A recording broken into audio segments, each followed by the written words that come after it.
그럼 수서에 나온 이야기를, 그게 이제 단편적인 기록이 되겠는데요. 자, 혼인의 예는 술과 밥을 나누어 먹는 것 정도, 이거 뭐 다른 거 특별하게 하는 거 없다. 중국인들이 봤는데, 뭐, 이 고구려 신라 백제를 와서 본 것도 아니고, 이야기를 듣고서 기록한 게 되면 간단합니다.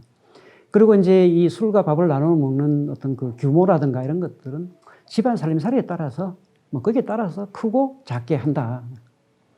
이런 것들을 보면 술과 밥을 나누어 먹는다. 이것을 보면 바로 술이 동반되는 의례의 여흥이라는 게 바로 잔치 문화의 기원이라고 이야기를 할 수가 있는 것입니다. 우리나라에서는 모든 의례 뒤에는 잔치가 따르게 됩니다. 예를 들면은 심지어는 그 사람의 죽음을 처리하는 상례에서도 마을 사람들이 다 모여서 잔치라는 과정을 거치지 않지만은 밤을 같이 세우면서 밥을 같이 먹고 술을 같이 마시는 어떤 이런 혼례는 기쁜 일이니까 당연히 여흥과 함께하는 술이 들어가게 되는 것이고요. 뭐 이런 것들이 여러 그 잔치와 계속, 특히 회갑 잔치를 하게 되면 굉장한 잔치를 하게 되는 어떤 이런 과정을 거치게 되는 바로 잔치 문화의 기원들이 이미 고구려, 신라 이때 이미 있었다는. 그러니까 혼례일에 신부가 신부모와 지아비에게 절을 한다라는 이야기가 이제 있습니다. 바로 이것이 신부가 새로운 집단인 신랑의 집단, 그 시집의 집단에 들어가서 시집 식구들에게 인사를 하는 것. 바로 그것을 원래 요즘은 패백이라고 이야기를 하는데요. 이 패백이라는 것은 조선시대부터 있었던 것이고, 이 패백을 드린다는 것은 바로 신부가 신랑의 집단, 즉 자기신의 시집의 집단에 가서 내가 이 집단의 성문이 되었습니다 라고 인사를 드리는 과정이라고, 즉 이것도 역시 입사식이 되는 것입니다. 그래서 이 과정들을 이렇게 보면은 혼인약속, 청혼, 허혼, 납체, 납폐, 이러한 그 유교식 어떤 의례를 했다는 것처럼 쭉 보입니다. 해석이. 즉 초두에 제가 말씀드린 것처럼 이 고대 기록들은 후대에 기록했기 때문에 그와 관련되는 부분을 의도적으로 넣어서 이 기록들을 만들었지 않을까, 이렇게 생각이 됩니다. 자, 그 다음에 이제 정말 유교식과 관련되는 부분이 확실하게 보이는 것이 신문왕 때 일이 되는 거죠. 신문왕에 일길찬 그 김훈문의 딸과 이제 신문왕이 혼례를 하게 되는데요. 이게 유교식 혼례 정비를 하는 어떤 그런 실마리로 볼 수가 있다. 이렇게 결론부터 말씀드리면, 자, 이제 문영과 파진찬, 삼강 세 사람을 김훈문의 집으로 보내서 자, 혼례 날짜를 언제로 했으면 좋을까라고 태기를 하게 되는 것입니다. 이것은 뭐냐면 신문왕이 이미 김훈문의 딸과 혼례를 하겠다라고 의혼 과정을 다 거치고 날을 잡는 과정이 됩니다. 자, 납체라는 과정이 되는 것이고요. 그래서 이제 이걸 하고 나서 이제 신부집에 가게 되는데요. 대하창, 그다음 그 지상을 보내면서 납체를 하게 되는 것인데요. 이때 납체와 납폐가 같이 이루어집니다. 자, 패백으로서 그 15수레를 보내고요. 쌀, 술, 기름, 꿀, 뭐 간장, 된장, 포, 식혜 등등이 135수레. 그리고 이때 벼가 얼마나 있었는지 모르겠지만 벼가 150수레를 보냈다는 것입니다. 바로 신랑이 혼인을 채택한 여자의 집에 패백을 보낸 것이라고 이제 볼 수가 있고, 유교식 의례에 따지면 납폐의 절차에 해당되는 것이죠. 이제 그리고 나서 이찬, 문영, 계원을 김훈문의 집으로 보내서 그 딸을 왕비로 책봉을 하게 되는 것이죠. 그 다음에 이제 파진찬, 대상, 손문, 아찬, 좌야, 길숙, 왕이니까 사람들을 많이 보내게 되는 거죠. 이들에게 명해서 각가의 철왕과 금량, 사량, 이부의 부녀 30명을 데리고 가서 일길찬 김훈문의 딸을 부인으로 맞이를 해서 오라. 바로 친형이라는 것을 했다는 것입니다. 그때 이때 당시에 많은 관원과 여자들이 따라갔다는 것이죠. 그래서 이 일길찬 김훈문의 딸을 데리고 신문왕에게 오는 것이죠. 바로 친형의 예를 했다. 이거 쭉 보면은 납체, 연길, 납폐, 친형의 유교식 혼례와 거의 유사한 어떤 그런 것을 하고 있었다라는 것을 충분히 해석할 수 있는 어떤 그런 것이 됩니다. 자, 이것을 보면은 과연 이때의 유교식 의례를 행했을까라는 부분이 있습니다. 물론 초두에 이야기를 했던 것처럼 후대에 썼기 때문에 유교식이라는 것을 염두에 두고 윤색을 했을 가능성도 있지만 이미 이 삼국시대에는 예기를 읽었고 유교식 혼례 방식의 유입과 규범화의 움직임이 이미 있었고 이것을 정착시키려고 했던 사례들이 몇몇 보입니다. 특히 예기를 읽었다는 것은 유교식 의례의 가장 기본이 되는 원전이 되는 것이죠. 이것을 봤다면 이러한 유사한 어떤 혼례 절차가 있었을 것이다라고 충분히 예측을 해볼 수 있다 이렇게 생각을 합니다. 그다음 점화이사금인데요. 그 점화이사금이 이제 세자비를 간선하는 과정이라고 저는 해석을 했었습니다. 그 점화이사금이 이제 아버지 파사이사금 때의 이야기가 되는 것이죠. 이때에 이제 그 유찬의 못에서 사냥을 이제 하게 되는 것이고, 거기서 사냥을 하고 나서 한기부라는 곳을 이제 지나게 될 때 허루가 이제 베푼 향응에 참석을 하게 됩니다. 그때 지방 호족이 되는 것이죠. 그 부인이 이제 어린 딸을 데리고 나와서 이제 춤을 춥니다. 이게 어떤 건지는 정확히 모르겠지만 어쨌든 왕을 모신 어떤 향응, 뭐랄까 이 잔치를 하니까 거기에 부인과 딸이 나와서 춤을 추게 되었다는 것이죠. 이때 그 옆에 있었던 마제라는 벼슬을 했던 사람들도 그 처가 역시 딸을 데리고 나와서 춤을 춥니다. 자, 그럼 딸이 여기서 두 사람이 등장을 하게 되죠. 그래서 이때 당시에 태자, 즉 점화이사금이죠. 태자가 마제의 딸을 태자비로 삼겠다라고 합니다. 바로 이 조선시대에도 그랬고, 뭐 고려 때도 그랬을 것이죠. 여러 여성을 놓고 그 중에서 태자비로 삼기 위해 가지고 간택이라는 것을 했었습니다. 이 바로 이 태자가 마제의 딸을 태자비로 삼았다라고 하는 것은 이 허루의 딸과 마제의 딸을 두고 아마 간택을 한 것이 아닌가 이렇게 보이는 것이죠. 이 마제의 딸을 태자비로 삼았기 때문에 허루에게는 미안하니까 이찬의 지위, 벼슬을 주어서 마무리를 했다. 즉, 그 허루와 마제는 왕과 태자에게 딸을 선보이는 과정이 되었고요. 이게 왕실과 관련되는 일이었기 때문에 간택의 과정이 아니었던가 이렇게 해석을 할 수 있다라고 보는 것이죠. 김춘추와 김유신의 동생 문희의 이제 이 간선이 이루어집니다. 문희는 그 김유신의 둘째 동생이 되는 것이죠. 그 김유신의 큰 동생은 여동생은 그 보희라고 해서 보희가 하루 꿈을 꿨는데 그 오줌을 넣었더니 서랍을 다 적시는 꿈을 꿨는데 문희가 그 이야기를 듣고 그 꿈을 비단 치마를 주고 샀다는 이야기가 나옵니다. 문희가 앞으로 크게 될 수 있는 어떤 그런 것을 이미 이야기를 했다는 것이죠. 김유신이 이 김춘추와 함께 축국을 하게 됩니다. 그 집 앞에서 축국을 하다가 일부러 김춘추의 옷고름을 밟아서 떨어지게 만들죠. 그래서 그랬는데 김유신은 김춘추에게 동생 둘을 선을 보이기 위해 가지고 이렇게 했던 것이죠. 그래서 그러니까 김춘추에게 집에 가서 이 옷고름을 꿰매자라고 이야기를 했습니다. 그래서 집에 와서 언니에게, 그러니까 보희에게 그 옷고름을 꿰매라고 하니까 보희가 나오지 않습니다. 역시 문희가 이제 언니에게 꿈을 산 문희가 나와가지고 옷고름을 꿰매고 있었습니다. 그 자태를 보니까 이제 김춘추가 반한 것이죠. 혼인을 하겠다라고 이제 결심을 하게 된 것입니다. 바로 그 보희와 문희를 보여주려고 했는데 보희는 거부를 해서 나오지 않았고, 당신이 문희가 나왔을 때의 문희를 보고 김춘추가 바로 문희와 혼인을 하겠다. 즉 김유신이 어떤 그런 신분에 대한 어떤 그런 것을 만들기 위해서 준비를 했을 때에 정확하게 그 계획대로 이루어진 것이 된 거죠. 그다음 백제왕 모대가 이제 이 소지마립간 15년에 사신을 보내가지고 혼인을 했으면 좋겠다라고 이야기를 합니다. 즉 백제에서 신라에 이 혼인을 의논을 하게 되고요. 그 다음에 혼인을 했으면 좋겠다라고 청혼을 하게 되는 어떤 이런 기록들도 나와 있는 걸 보면은 그때 당시에도 이 혼인과 관련된 것은 의혼이라는 절차와 그다음 혼인을 청하는 절차, 즉 청혼이라는 절차들이 진행되고 있었다라는 것을 알 수가 있습니다. 지금부터 이야기가 이제 여러분들은 이 뭐라 그럴까요? 좀 정말 그랬을까라고 이제 그 의문을 가질 수도 있는 어떤 그런 부분이 되겠습니다. 자, 제가 중간 제목으로 중매와 야합, 자유혼, 즉 신라인들에 대한 이야기가 되겠습니다. 이 강수라는 사람은 앞에도 이제 이야기를 했었죠. 이 강수가 북옥에 살고 있던 대장장이의 딸. 그러니까 이 야합이라는 말은 뭐냐면 바깥에서 서로 동숙을 했다, 뭐 같이 잤다, 뭐 이런 이야기가 이제 되는데요. 북옥에 있는 대장장이 딸과 강수는 이미 이렇게 해서 혼인을 한 상태입니다. 그런데 강수가 20살이 되니까 부모가 강제로 그 중매를 시켜서 다른 사람과 혼인을 시키겠다고 이제 이야기를 하니까 강수가 나는 두 번 장가둘 수는 없습니다라고 이야기를 하는 것이죠. 그래서 이제 거부를 하게 되는 거죠. 즉 강수는 이미 공식적으로 혼례의 과정에 대한 이야기를 하지 않았지만 대장장이의 딸과 혼인을 한 상태라고 얘기했던 것입니다.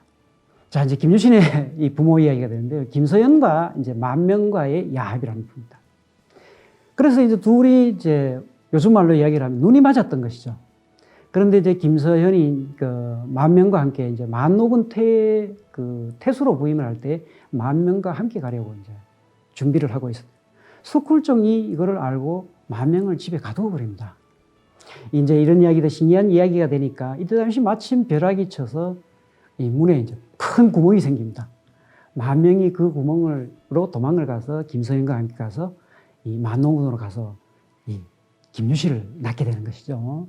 이 이야기는 뭐냐면 이 정치적인 어떤 그런 것이라 역사라 이런 것으로 해석을 하게 되면은 이 가야계의 이 김서현이 실제적으로 이 김유신을 낳게 되고 이 진골과 성골에 포함되지 않았던 김유신을 신라의 지배계층 속으로 사회 속으로 등장시켜서 그쪽으로 함께 할 수 있게 만드는 어떤 그런 것을 합리화하는 과정이 이러한 설화가 아닌가라고 생각되지만 어쨌든 김서연과 만명은 공식적인 혼인 절차라기보다는 서로 눈이 맞아서 부부가 된 어떤 그런 상황입니다.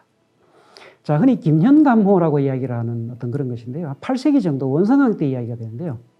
이 김현이 그 흑룡사에서 탑돌이를 하다가 아주 그 아리따운 처녀를 만나게 되는 것이죠. 둘이 서로 눈이 맞아서 하룻밤을 자게 되는 것이죠. 근데 실제적으로 확인을 해보니까 그 처녀는 호랑이였다는 것이죠. 근데 이제 호랑이와 사람이 혼인을 할 수 없다라고 하는데 이 바로 호랑이 처녀가 하는 얘기가 하룻밤의 정으로 혼인의 즐거움을 맛보았다라고 이야기를 하면서 자기가 죽음으로써 김현이 높은 벼슬로 올라갈 수 있도록 도와주는 어떤 그런 설화가 되는 것이죠. 이런 설화에서도 역시 서로 눈이 맞은 어떤 그런 것을 보여주는 어떤 그런 것이 되죠. 자, 야합이라는 이 용어, 밖에서 서로 합쳤다. 이 말은 그 유교식 관념의 후대 이야기에는 어떤 이러한 것들은 유교식의 혼인이라든가 그 다음에 그때 당시에 어떤 뭐라 그럴까요? 그 도덕 이런 것과 이야기를 했을 때는 도저히 용납할 수 없는 용어가 이 행위가 되는 것이죠. 그래서 정상적인 혼인 과정, 그러니까 혼례의 과정을 걸치지 못했을 때 이 야합이라는 점잖은 용어를 가지고 이렇게 윤색을 하지 않았을까 이렇게 보이는 부분들입니다. 그러고 나서 이제 이 야합이라는 과정을 거쳤지만 후에 다시 절차를 바로잡아서 정상적인 혼례 절차로 이어졌기 때문에 이런 야합이라는 것을 윤색할 수 있는 정도의 이야기로 충분히 받아들였지 않을까라는 얘기입니다. 그런데 이제 이런 이야기, 야합과 관련된 이야기 중에 하나가 이제 사근갑조라고 여러분들이 많이 알고 있는 이야기죠. 이것은 야합을 했던 부분을 응징하는 부분입니다. 이 응징하는 부분은 왕궁에서 일어난 이야기고 왕의 지위를 위협하는 것이죠. 바로 공주와 승려가 질서를 문란시켰기 때문에 이런 것은 절대 용납할 수 없다라고 해서 응징하는 이야기가 바로 사근갑 이야기가 되는 것입니다. 자, 그 다음에 이제 신랑의 청혼을 받은 다음에 이 허락을 받는 혼례 과정들이 이제 쭉 나옵니다. 자, 을해 이사금 3년, 그러니까 312년 초기였죠. 3월 달에 외국, 즉 일본의 왕이 자기 아들을 혼인을 청혼을 해옵니다. 여기서 이제 청혼을 해왔다는 이야기는 뭐는 신라의 왕으로부터 허락을 받는 어떤 그런 거죠. 그래서 을해왕은 아찬 금리의 딸을 외국의 아들의 처로 보낸다라고 이야기를 해주는 것이죠. 법흥왕 9년 때 3월 때 가야의 국왕의 이제 청혼이 또 있습니다. 이때도 왕가의 공주를 보낸 것이 아니라 이찬 비조부의 누이를 보내서 이 혼례를 이루게 만드는 어떤 그런 거죠. 즉 가야 국왕이 청혼을 했는데 신라에서는 이 벼슬아치에 이 누이를 보내는 어떤 그런 일을 했다는 것이죠. 그 다음에 이제 그 서동요라고 이제 많이 알려져 있는 백제무왕이 어린 시절에 서동이 선화공주를 그 진평왕의 셋째 딸 선화공주 아주 그 재색이 뛰어나기로 아주 그 이름이 나 있었는데 청혼을 하게 되는 겁니다. 서동이라는 그때 당시에 서동으로서는 보잘것없는 어떤 지위였고 뭐 어떤 그런 상황이었던 것이죠.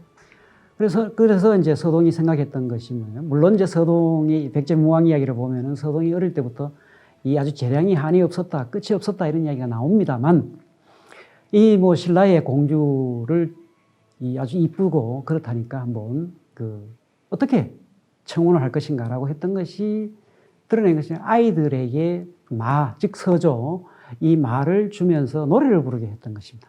선화공주는 남몰래 사귀어 서동을 밤에 몰래 안고 간다.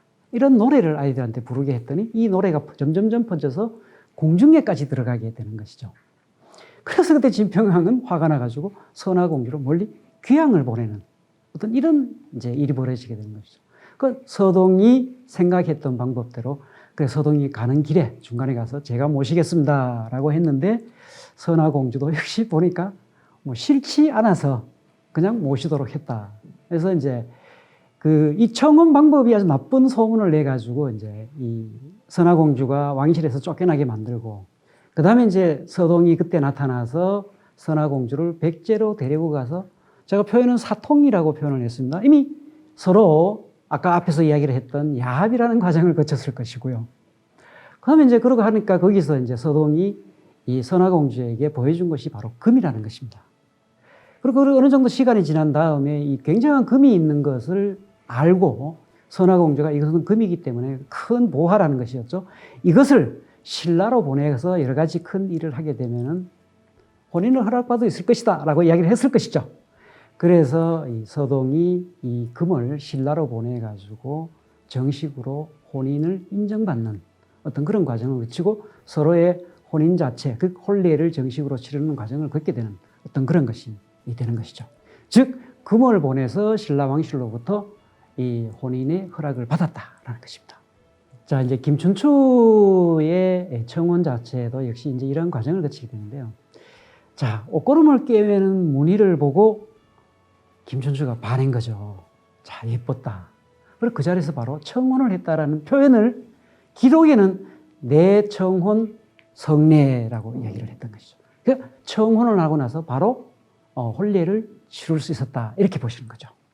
자, 그다음 신랑이 직접 청혼하는 게 아니라 김춘추도 직접 청혼을 했습니다만 이 가실의 이제 이야기가 나오는 부분이 있습니다. 그러니까 설시녀라고는 이제 기록에 많이 나오는데 설시라는 그 처녀의 늙은 아버지가 이 군역을 해야 되는 어떤 그런 난처한 상황에 처하게 됩니다. 그래서 이것을 보고 이 설시를 좋아했던 가실이라는 청년이 와서 늙은 아버지, 즉 그 설시의 아버지에 대신해서 제가 군역을 가겠노라 라고 이야기를 합니다. 대신 설시와 혼인을 하게 해달라고 이야기를 하게 되는 것이죠. 이 가실이 설시 아버지에게 군역을 대신하겠다 대신에 그 설시와 혼인하게 해달라고 하는 것은 군역이라는 부분이 어떤 재화를 선물을 주고 그런 이야기를 하는 것과 같은 등급으로 볼 수가 있겠죠. 그래서 가실은 군역이라는 어떤 선물을 가지고 설시에게 청혼을 했고요. 이 청혼이 받아들여져 가지고 나중에 군역을 마치고 설시와 이 가실이 혼인을 하게 되는 아주 유명한 이야기로 남아있는 부분이 바로 이 이야기가 되는 것이죠. 자, 이런 것을 과정을 쭉 봤을 때에 어떤 부분은 유교식 청혼과 아주 대비되는 신라인의 이제 청혼이라는 절차가 이제 이루어지게 되는 부분입니다.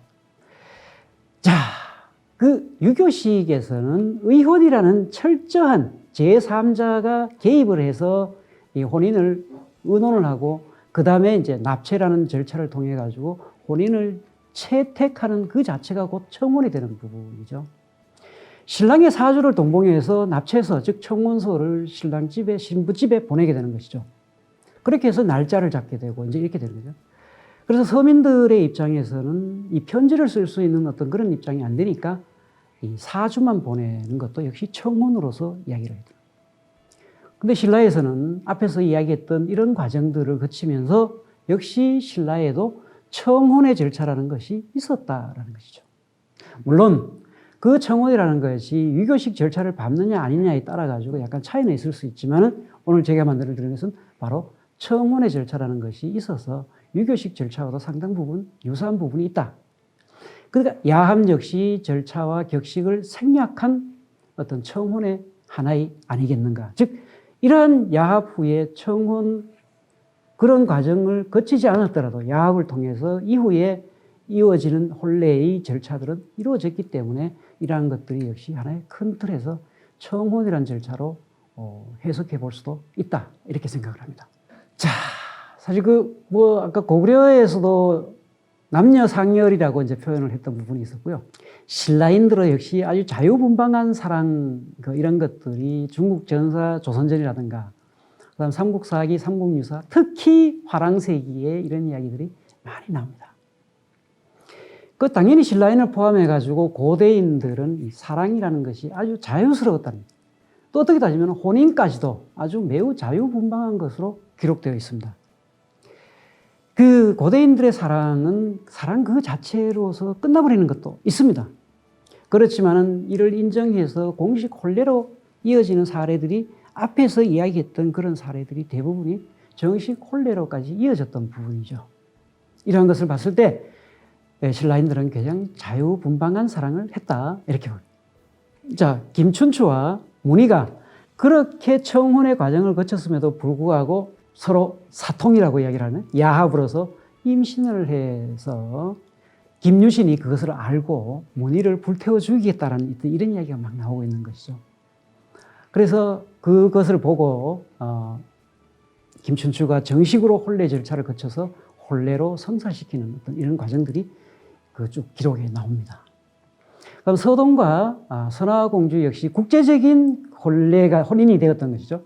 역시 사통 후에 신라 왕실의 허혼을 통해 가지고 정식의 혼인을 하게 되는 것이죠. 자, 이건 요즘의 해석입니다만 이런 해석을 하는 사람들도 많이 있습니다. 서동처럼 아주 용기 있는 사람이 미인과 혼인을 한다. 우리 고대 사회에서도 이런 것이 있다라고 해석을 하는데, 이 서동이 백제왕으로서의 어떤 그러한 특성들을 가지고 있었고 어릴 때부터 또 이러한 어떤 비범한 사람이었다라는 것을 표현하는 어떤 그런 이야기가 되겠죠. 자, 신라인의 자유분방한 사랑에 대한 처용에 대한 이야기는 아주 유명한 이야기가 되겠죠. 동해 용왕의 아들이 이제 7명이 있었는데 그 중에 이제 처용이 이제 이 흥강왕을 도와서 이제 왕정을 보좌해 주면서 있었습니다. 즉 처용은 일반인이 아니는 거죠. 어떻게 보면 신과 같은 존재, 이런 존재예요. 그래서 흥강왕이 이제 급간의 죄서를 줘서 같이 신라를 다스리고 있었던 것입니다. 그래서 이제 이 급간으로서의 이 처용이 일을 잘 하니까 흥강왕이 또 이제 미녀를 또 찾아가지고 혼인을 하게 만듭니다. 그래서 이제 처용이 이제 혼인도 하게 돼서 이제 같이 살고 있는데, 그런데 어느 날 이제 이 처용이 바깥에 일을 보고 들어왔는데 집에 와 보니까 다리가 넷이어라는 이야기가 나오죠. 그래서 역신이 처용의 아내를 흠모를 해서 사람으로 변해 와가지고 그 처용의 아내와 동침을 하고 있던 것을 처용이 봅니다. 이 처용이 이것을 보고 거기서 어떤 야단을 치거나 어떤 화를 내거나 싸움을 하거나 하는 것이 아니라 아까 여기 다리가 넷이어라라고 하듯이 노래를 부르고 춤을 추면서 밖으로 나옵니다. 즉 용서를 했다라는 이야기입니다. 물론 이제 이게 처용이 일반인 사람이 아니라 용궁에서 온 동해 용왕의 아들이지 않습니까? 신이라는 이야기죠. 되기 때문에 그러한 것을 알아봤기 때문에 이제 그렇다라고 볼 수도 있는 것이고요. 즉 역신이 이제 이러한 상황을 처용이 하는 것을 보고 놀라가지고 역신이 처용에게 용서를 이제 빕니다. 그러면서 거기서 하는 말이 있습니다. 앞으로 처용님의 얼굴만 보아도 그 집 대문에는 절대로 들어가지 않겠습니다라고 이제 사죄를 하고 이제 용서를 빕니다. 그래서 이제 용서를 받아들였더니 이제 그리고 나서 신라 사회에서는 그게 사실 조선시대까지 또 한말까지도 이제 쭉 내려오고 그 이후에도 우리 집에서는 이런 것이 있었을 건데, 우리 민속에 집안에 나쁜 귀신, 사귀들이 들어오거나 역귀들이 들어올 것을 막기 위해 가지고 처용 얼굴을 문에다 붙이는 어떤 그러한 신앙이 있습니다. 바로 이러한 것들은 신라 때의 처용에 대한 이야기에서 역신이 처용의 얼굴만 보아도 그 집 문 안에 들어가지 않겠다라고 했던 것이 유래가 되어서 이 처용 부적이 되었던 것입니다. 그 다음에 이제 양서의 신라는 그 남녀 간의 구별이 엄격하다고 이제 이야기를 했는데 자유분방한 사랑이 있는 나라가 또한 신라였다. 즉, 이때 당시에는 자유분방이라고 이제 우리말로 이제 표현을 하게 되지만 남녀가 서로 좋아하거나 이런 것들이 아주 자유스러웠다. 그러니까 조선시대처럼 아주 뭐랄까 굉장히 엄격한 남녀 칠세 부동석이라는 어떤 그런 개념이 아니고 아주 자연스럽게 남녀가 화합을 하고 같이 교류도 할 수 있는 어떤 그런 사회였다라는 것을 이러한 고대의 기록을 통해서 알 수가 있습니다. 자, 그럼 여러분들이 이제 관심을 가지게 되는 부분이 바로 이 신라 왕실의 초기 건친혼가, 그러니까 종래혼이라고 이야기할 수 있는 거예요. 바로 건친혼이 굉장히 많았는데 이 건친혼은 혈통을 유지하기 위한 하나의 수단이었죠. 우리뿐만 아니라 이 서양에서도 많이 있었던 거예요. 자, 구당서에 이런 이야기가 있습니다. 신라에는 김씨와 박씨 두 성이 많다. 이 두 서씨는 다른 성씨와는 혼인하지 않는다. 김씨와 박씨가 뭡니까? 바로 신라의 왕씨라는 거죠. 그럼 신당서에 신라에는 형제의 딸, 고종자매, 이종자매 모두 아내로 맞을 수 있다. 즉 이러한 일들이 실제적으로 신라 왕실에서 굉장히 많이 있었습니다. 왕족은 제1골, 아내 역시 1골에서 고르고 아들을 낳으면 모두 제1골이 된다라고 이야기를 했었습니다. 자, 제1골은 제2골의 여자를 아내로 삼지 않는다라고 이야기했죠. 즉 뭐랄까 이 계급 내원 이런 것이 들어있었던 거죠. 만약 장가를 들더라도 여자는 시중 드는 하인, 그 첩잉으로 삼는다라고 이야기를 했습니다. 첩잉에 대해서 뭐 여러 가지 이 해석이 있습니다만 이것은 결국은 그 시중 드는 여자로 봤던 것입니다. 실제적으로 신라 왕실에 혼인을 했던 사례들을 통계를 한번 보면은 총 53건이 나오고요. 그 중에서 혈족이 13건, 그다음 비혈족이 14건, 사실 26건이 이제 잘 알 수 없는 건데 이것이 다 혈족이었을 수도 있다. 이렇게 보는 것이죠.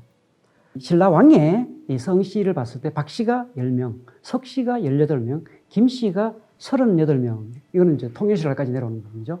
세 성씨가 사실은 신라의 왕으로서 신라를 지배했던 것입니다. 이런 것은 뭐냐면 이 신라에서 왕실의 종래혼, 즉 건친혼과 종래혼이 있었기 때문에 가능했던 것이고요. 이거를 가지고 흔히 이제 뭐 학문적으로 나와서 이야기를 하게 되면 건친혼, 가까운 어떤 친척 사이에 혼인을 했다는 거죠. 신분 내혼, 그 왕실의 신분을 가지고 있어야 혼인을 할 수 있다는 거예요. 그다음 계급 내혼, 그다음 동성혼, 같은 성씨 안에서 혼인을 하는 것이죠.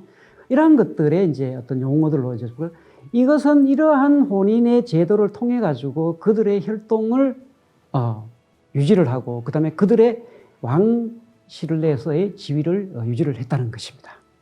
자, 그리고 이제 신라에서 이렇게 보면은요. 원칙은 일부일처제라고 크게 이야기를 합니다. 실제적 기록도 그렇게 되어 있고요. 그런데 실제적으로 보면은 첩제를 많이 했다는 것입니다. 이러한 것들이 조선시대에 와가지고도 첩제로 이어졌는지는 잘 모르겠습니다만 어쨌든 원칙은 일부일처제, 그러나 실제적으로는 자유로운 첩제가 있었다. 자, 신라의 왕, 남자의 왕은 앞에서 봤던 것처럼 53명입니다. 그런데 그때 당시에 왕비, 뭐 후비가 됐든 정비가 되었든 간에 왕의 여자라고 할 수 있는 여자들은 89명입니다. 대략적으로 뭐 거의 뭐 1점 후반대에 이제 거의 2명에 가까운 어떤 그렇게 되는 거죠. 그런데 이제 이 중에서 이제 왕비의 기록이 없는 12대 침해왕이라든가 14대 유래왕이라든가 15대의 기림왕이라든가 32대의 효소왕, 50대의 정강왕 이런 왕들을 포함해서는 실제적으로 평균이 여성이 한 2명 정도는 충분히 되었다라는 것이죠. 그래서 제가 붙인 일입니다. 원칙은 일부일처제, 현실은 첩제. 그 사례들을 좀 보면은 자, 갈문왕이 박내음의 딸이 이 조분왕의 후궁이 되는 과정에 대한 이야기거든요. 기록에 보면은요, 박내음의 딸이 밤에 길을 가다가 별빛이 입안으로 들어온 후에 유래왕을 낳았다라고 이야기가 되는 것이죠. 그런데 이것을 그때 당시 혼인관계라든가 그다음에 이제 친족 관계를 쭉 보면은 조분왕이 괄분왕의 딸과 사통을 하고 아들을 낳았다는 것이죠. 그 아이가 왕이 되면서 그 어머님인 박내음의 딸이 자연스럽게 조분왕의 후궁이 되어버리는 것입니다. 자, 이런 것들을 이렇게 풀었는데 그냥 보면은 되는 것 같지만 실제적으로 이러한 것들은 어떤 뭐라 그럴까요? 이 첩제가 들어가 있던 어떤 그런 과정을 볼 수가 있는 겁니다. 자, 그다음 소지왕에 이제 첩이 되는데요. 소지왕 22년 때에 이 나리군이라는 것은 요즘은 따지면 영주라고 이야기를 합니다. 이제 거기에 행차를 했을 때 이 파로라는 사람이 딸을 바칩니다. 그 딸이 아주 그 절세미인이랬다고 이야기를 하고요. 절세미인인데 이걸 그 파로가 바친 것을 선물이라고 봤는데 보니까 안에 비단으로 덮은 딸이 있길래 이건 안 된다라고 거절을 합니다. 근데 왕궁으로 돌아와서 아무리 생각해도 이 절세미녀의 아름다움을 잊을 수가 없어요. 그래서 3차례나 파로의 집으로 미행 몰래 갔다는 이야기입니다. 밤에 몰래 가서 벽화를 만나가지고 사통을 하게 되죠. 그러다가 이제 이 소지왕이 고타군, 즉 영주에서 조금 남쪽으로 떨어져 있는 안동이라는 곳을 지나가게 됐는데 그때 노파가 이야기를 합니다. 물었겠죠. 고타군에 가서 소지왕이 물으니까 왕이 그런 일을 하면 부끄러운 일이죠 라고 이야기를 합니다. 그래서 왕이 그런 이야기를 하면 안 된다라고 충고를 노파가 따끔하게 합니다. 그래서 이러한 것을 하면 안 되겠다라고 미행을 하면 안 되겠다라고 생각을 하고 그 파로의 딸 벽화를 몰래 데리고 와서 궁궐의 별궁에 들여놓습니다. 그리고 동숙을 얼마나 자주 했는지 모르지만 동숙을 해서 거기서 아들을 이제 낳게 되는 아들. 자, 이 기록들을 이렇게 쭉 보면은 정식으로 첩을 맞이했다, 벽화와 혼인을 했다라든가 이런 이야기가 나오지 않습니다. 그러나 이 내용을 쭉 보면은 그러한 과정 없이 벽화를 소지왕이 후비 혹은 첩으로 맞이했다는 것을 알 수가 있겠죠. 자, 진흥왕 10년에 백제 성왕의 딸을 소비로 삼았다. 이 소비라는 것이 후비, 작은 어떻게 부인이라고 이야기를 할 수가 있겠죠. 자, 이거는 국가 간의 정략적인 혼인임에도 불구하고 진흥왕의 공식적인 후궁으로 삼았다는 이야기입니다. 왕비로 삼은 것이 아니고 역시 이거는 첩제와 연관이 되어 있는 부분이죠. 그 다음에 40대 애장왕 3년에 김주백의 딸을 공식적으로 후궁으로 삼고라는 기록이 있고요.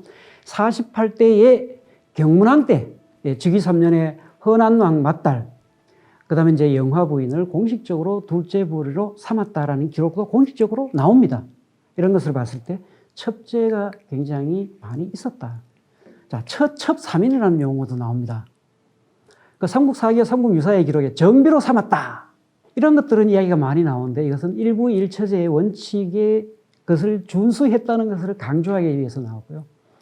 그 다음에 이제 그 박혁거세가 이 알령의 탄생 이야기를 듣고 아령을 비로 삼았다라는 것이죠. 이것은 역시 첩을 공식적으로 용인을 했다. 이런 이야기가 되는 것이고요. 자, 뭐 거듭공이라고도 이야기를 하고 차득공이라고도 있긴 하는데요. 이 설화에 등장하는 무주관리 안길의 처첩 3명 중 하나가 거듭공의 처가 됐다.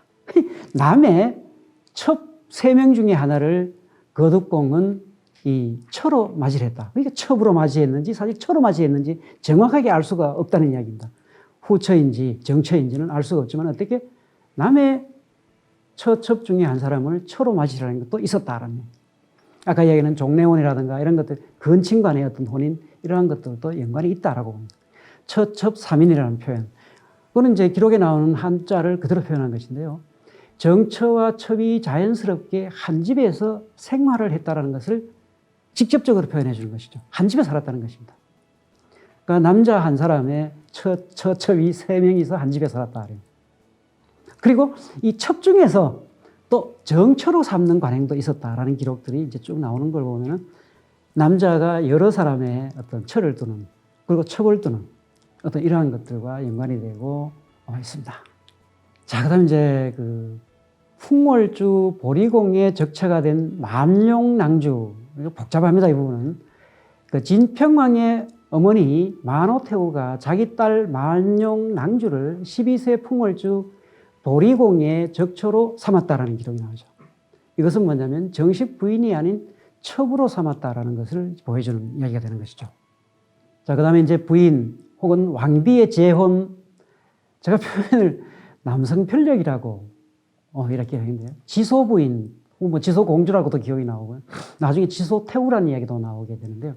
이것은 사실 시간이 되면은 그 신라의 왕계와 이 혼인 관계, 이런 것들 그림으로 좀 그려서 설명을 했으면 시간이 돼서 그렇게 됐으면 좋겠는데 뭐 그런 이야기는 다 못하고 나중에 여러분들이 머릿속으로 한번 그려보시기 바랍니다. 자, 법흥왕과 보도부인 사이에서 출생을 하게 되는 것이죠. 법흥왕의 친동생이자 지소의 삼촌인 입종과 혼인을 하는 것이 바로 지소입니다. 지소공주가 되는 것이죠. 삼촌과 혼인이에요. 그럼 지소의 아들 삼맥종이 24대 진흥왕이 되죠.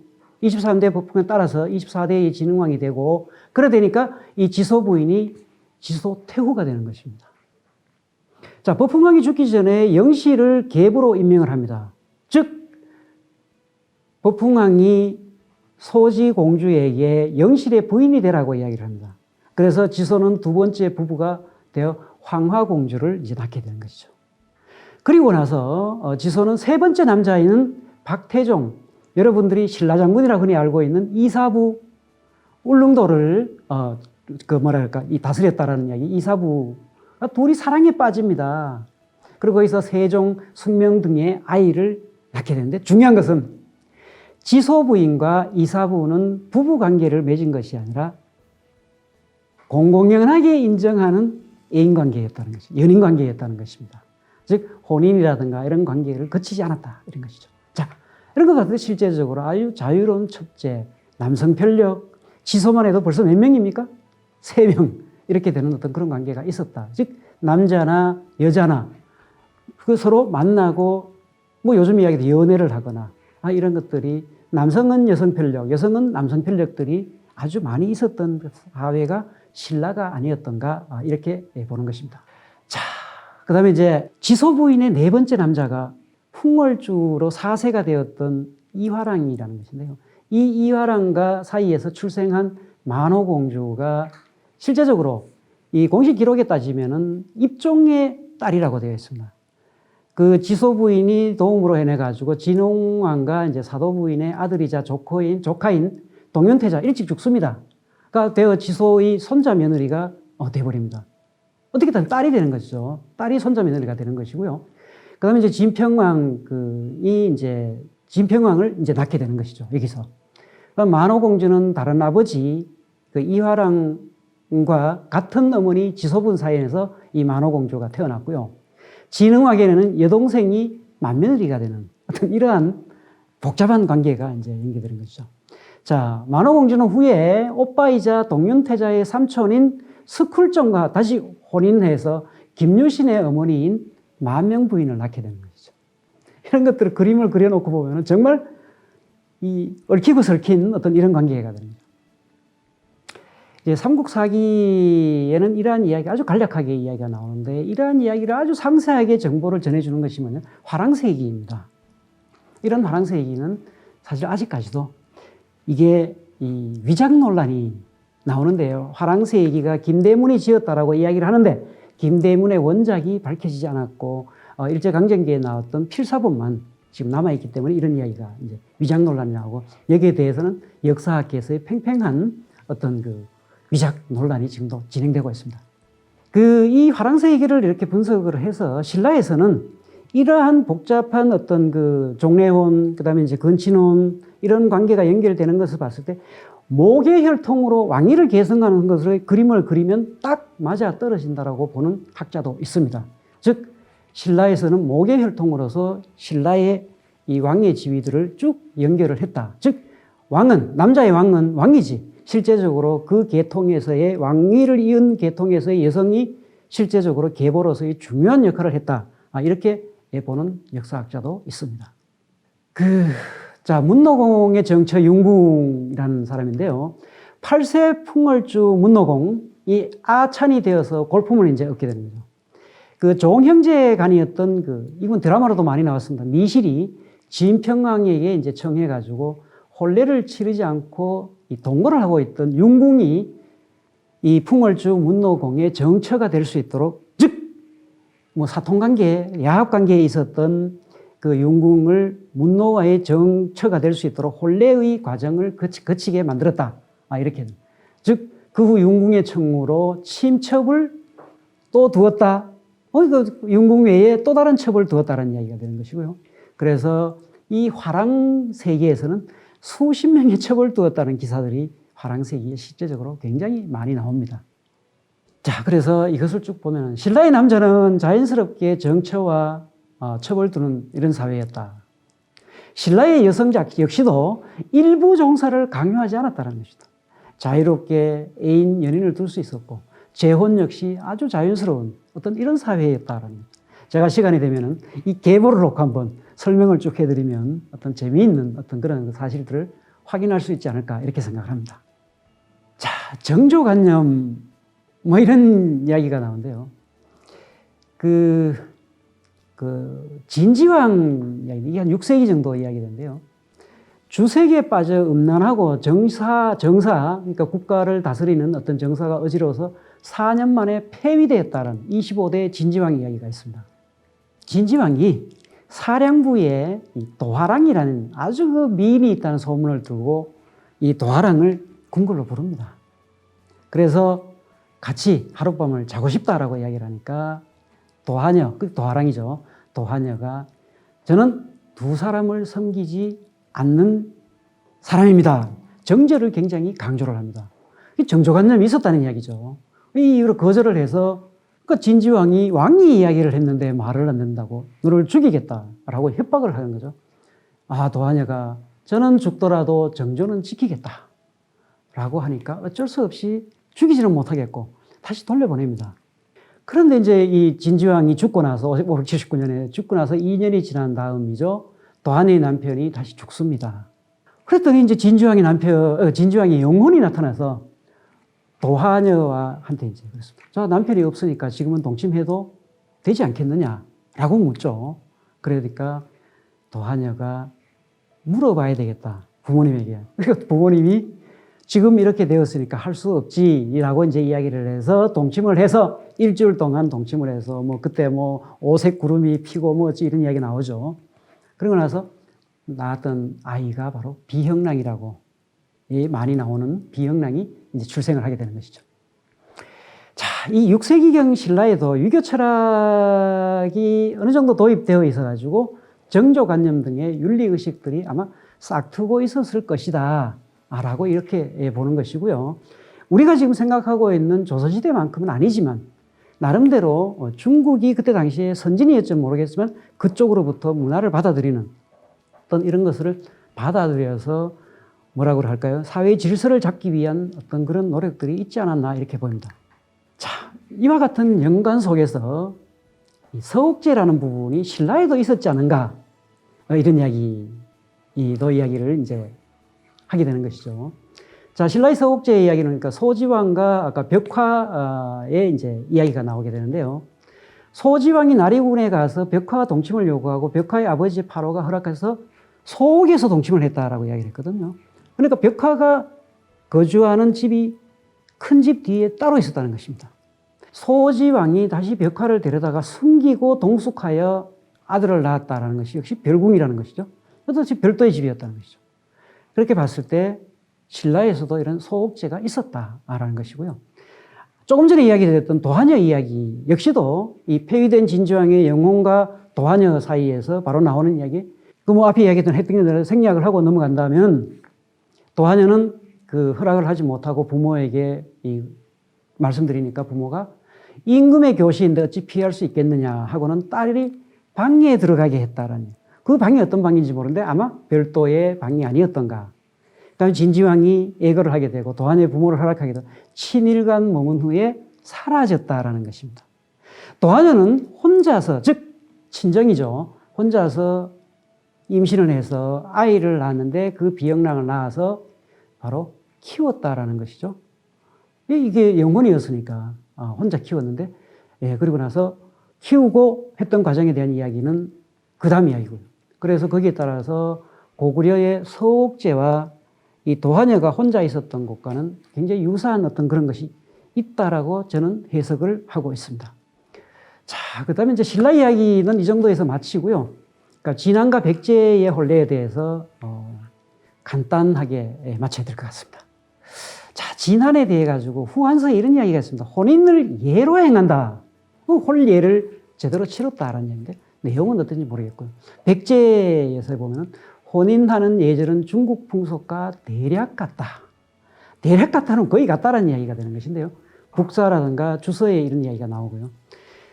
아마 예의 실체는 얘기나 줄에일 가능성이 많습니다. 이때 당시 나왔던 것이기 때문에. 즉, 얘기를 읽었다라는 기록들이 여러 군데 나옵니다. 그렇기 때문에 아마 아주 상층에서는 좀 읽어봤지 않을까. 이렇게 생각이 드는 거예요. 그 다음에 또 백제는 재미있는 것이 뭐냐면 풍속이 고려와 같다 그랬어요. 이때 이 고려라는 것은 우리가 알고 있는 9세기 고려가 아니고 고구려를 이야기하는 것입니다. 고구려와 백제의 혼례와 유사하다. 그래서 봤을 때는 아마 이 삼국시대의 이 삼국에서는 얘기라든가 이런 책들의 영향을 받았지 않을까. 이렇게 추측이 되는 겁니다. 자, 그럼 이제 고대사의 혼례, 그 외에 예맥 쪽을 비롯해서 삼국이 아마 비슷비슷한 어떤 그런 형태를 가지고 있지 않았을까. 자유분방한 사랑이 있었고, 뭐 이제 이런 이야기를 할 수가 있겠죠. 단지 이제 혼인유습이라든가 혼속 등의 각 국가별로, 민족별로 약간의 차이만이 존재했지 않을까. 이렇게 생각을 합니다. 자, 이제 고려, 그 다음에 거란과 유사한 혼례를 했다는. 거란의 혼례가 뭐냐라는 얘기죠. 이 고려, 아까 이 고려도 역시 고구려입니다. 이 혼인하는 법도에 양가가 서로 허락하면 남자가 여자를 몰래 훔쳐서 떠난다. 라는 이야기인데 이 역시도 아마 아까 서옥제하고 조금 비슷한 이야기가 아니겠는가 이렇게 보는 것이고요. 장가를 가고자 소와 말을 여자 집에 보낸다. 라는 것은 실제적으로 혼수전이라고 이야기를 하고 혹은 책전이라고도 이야기하는데 폐물을 여자 집에 보내는 것이다. 그 다음에 이제 데려온 여자가 임신하기를 기다려서 친정으로 다시 간다라는 이야기를 해요. 이게 바로 하고 있는 근친 간다라고 하는 이야기가 됩니다. 1년이 지나고 나서 시집 온 여자가 친정에 가서 인사를 드리는 어떤 그런 절차를 바로 근친이라고 그러는 거죠. 이것을 했다라고 볼 수 있습니다. 여자는 제가하지 않는데 이는 죽은 사람의 아내여서 살기 어렵기 때문이다. 지금까지 기록 여러 가지를 이야기했는데 이 제가 관계에 대해 가지고는 남편이 죽었다. 이런 얘기에 대해서는 이야기가 없었죠. 살아있는 과정에서 이런 제가라는 과정들이 있었고 다른 남자와 같이 어떤 게 야합을 하든가 그러면 이제 다른 사람의 처가 돼서 들어간다든가 이런 이야기 있으면 여기서 이야기하는 것은 남편이 죽었을 때는 혼자 산다는 어떤 그러한 것이 있는데 죽음을 꺼렸기 때문에 그렇다라고 이렇게 보는 것이죠. 자, 이 고대인의 출생의례라는 부분을 이제 이 전체적으로 이야기를 제가 마무리를 하기 위해 가지고 이제 이야기를 해야 되겠는데요. 자, 고대인의 출생의례를 정리를 하면은 세욕의례가 있었고요, 장명의례가 있었다.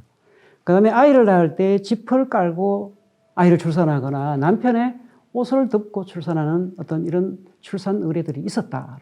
자, 이제 이 고대인들의 관례, 즉 어른이 되는 성년식, 혁거세라든가 김유신처럼 다양한 형태의 성년식과 입사식 이런 것들이 있었던 것으로 보입니다. 그 다음에 화랑이 되는 과정은 모두 입사식이자 성년식이라 해도 과언이 아닐 정도로 이 화랑이 되는 것은 일반 청년에서 화랑이라는 특수한 계층, 특수한 어떤 능력을 가지는 청년으로 탄생하는 것이기 때문에 입사식 혹은 성년식이라고 이야기할 수가 있습니다. 자, 고대인들은 후대인의 시각으로 굉장히 미화한 부분도 많이 있었지만 굉장히 자유분방한 사랑이 있었다라고 보는 것이죠.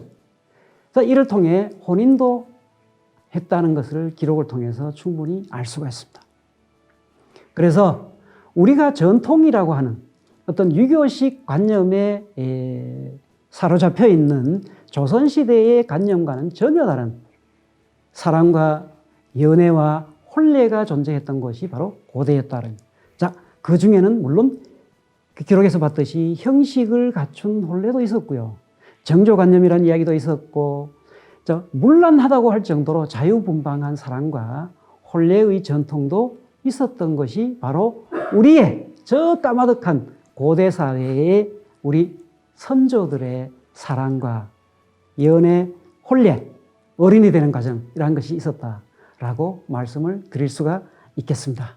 자, 이것으로 오늘 제가 맡은 부분에 대한 이야기를 마치도록 하겠습니다. 수고하셨습니다.